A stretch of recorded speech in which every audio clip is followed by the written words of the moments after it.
জ্ঞানের রাজ্যে জ্ঞানী। প্রায় ৩০০ বছরের পুরনো এই জমিদার বাড়িটি নির্মাণ করেছিলেন বৌদ্ধ পণ্ডিত লক্ষ্মীকান্ত। জ্ঞানীগুণীর সংমিশ্রণে তৈরি হয়েছে একটি বিদ্যাপীঠ, যার নামকরণ করা হয়েছে কলমা লক্ষ্মীকান্ত স্কুল অ্যান্ড কলেজ। এই বিদ্যাপীঠের ভেতরের পরিবেশ যেন এক টুকরো জ্ঞানের আলু ছড়ানোর বাগান।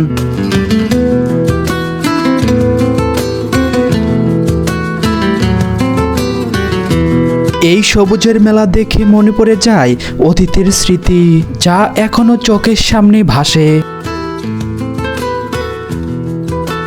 মনে হয় এ যেন ডানা মেলে আকাশে উড়ছে।